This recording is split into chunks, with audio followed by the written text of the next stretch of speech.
Well, it is an honor for Deanie and I to be here tonight, and I told the minister's got to catch an airplane here at some point, and I told him that I was only going to recite half of Clip1ATK310's famous 2.5-day speech. So you'll be able to catch the same flight tomorrow night, and I promise you. Thanks for the kind introduction, Chris. And it really is, honestly, it's a genuine privilege to be here with you tonight. My only fear in speaking with you is that I won't do justice verbally to the importance of our relationship. I mean, I hope that my presence here is what makes the greatest statement, because I probably will find myself inadequate eloquently or lacking eloquence to express to you the closeness we feel and the importance of the relationship as we go forward. But let me give it a try. I'm particularly proud to join several leaders who have helped make some of history, really. And of course, among those, I mention you, Mr. Minister, the Minister of National Defense, Yilmaz, Ambassador Tan, Ambassador Holmes, and of course, we also have my dinner partner tonight, since they separated me from my wife. And that, of course, is Ambassador Richard Armitage. Ambassador Armitage actually remains deeply influential in Washington. He's also a combat-decorated naval officer, a former collegiate linebacker, and I'm told, and I have no doubt, that he still owns one of the most significant collection of weightlifting apparatus in the military district of Washington. And I'm still intimidated by you, sir, but thanks for your decades-long service. And I'll just say I'm just glad he's on our side. I'm also gratified to be here during the time of year that is special to the Turkish people, because I noted that on Saturday, Turkey celebrated its 88th birthday. And allow me, on behalf of all of America's men and women who serve in uniform, to wish you a happy birthday. What I recently learned, however, is on this very day in history, exactly 83 years ago, Turkey adopted its modern Turkish alphabet. And this was a move many credit for contributing to Turkey's incredible leap in national literacy and productivity during a critical time in your history. And it occurs to me that it demonstrates the sweeping impact that one good decision can have when the timing and the vision are right. And I actually think we're at another one of those points in our history. Of course, it also happens to be that today is World Vegan Day, but I didn't want to bring that up before you chowed down on the filet mignon. It is. It's actually World Vegan Day, so you should all feel very guilty. Yet among the food and friendship we share tonight, there are recent events that weigh heavily on our hearts. And Deanie and I, on behalf of our nation and the 2.2 million men and women in uniform, do extend our deepest sympathies and prayers to the people of Turkey after the loss of life and the devastation from the recent earthquake in eastern Turkey. And we've been very proud to be just a small part of helping you recover from that. You know and can be sure that our country is committed to you as you recover and rebuild, and we're proud to call you our friends. And I don't make that statement lightly, because I truly believe the old Turkish saying, "Tell me who your friend is, and I will tell you who you are."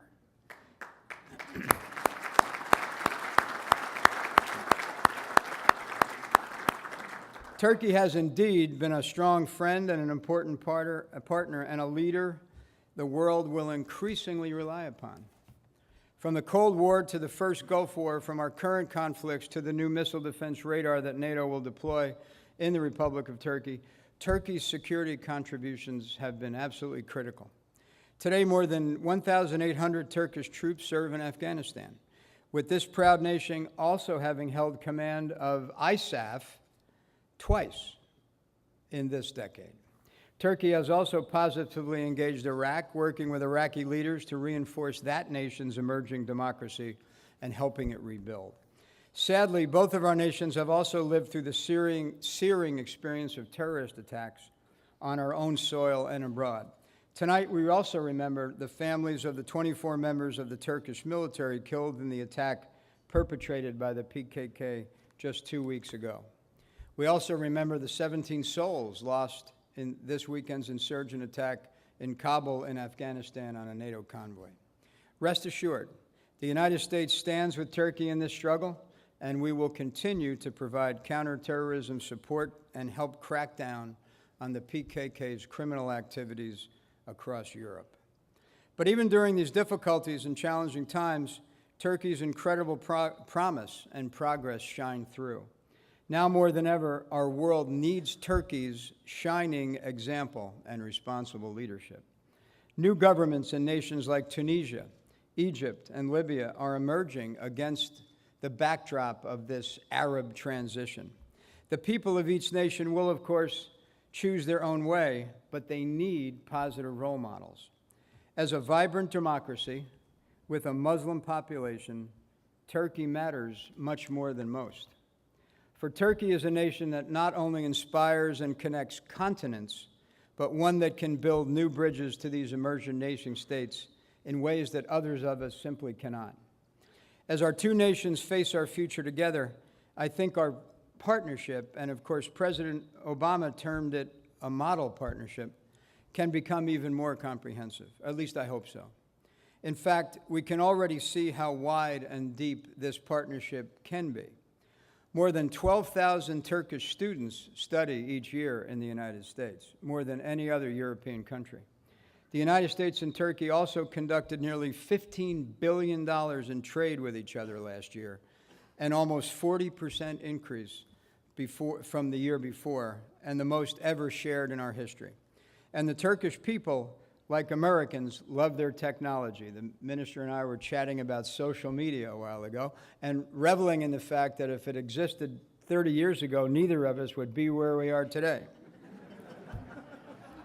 But Turkey is one of the world's top nations in the percentage of the population that uses cell phones at well over 90%.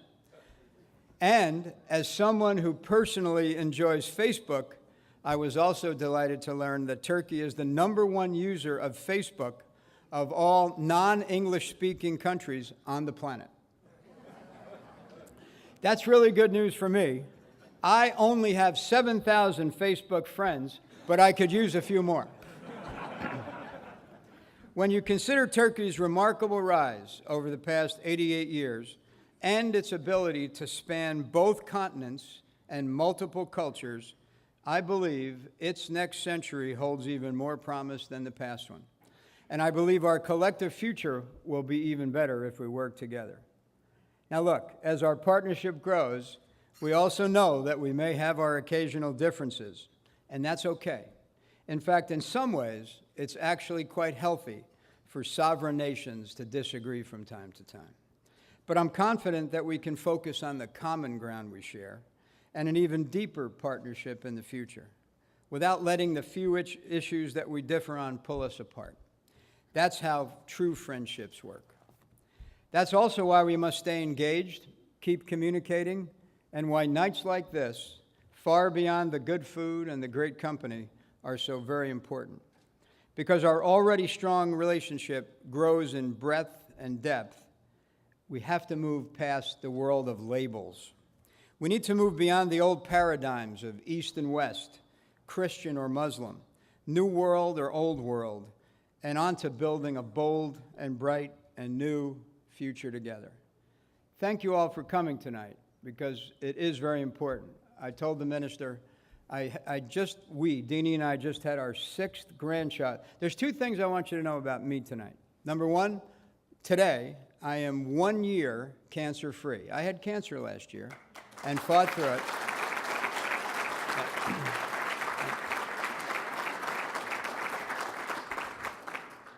You can't imagine how that changes your perspective on things. And it allows you, I think, to see things and empathize with people more than probably I'm sorry to admit I did before. But that's one thing. The second thing is, today Deanie and I celebrated the arrival of our 6th grandchild.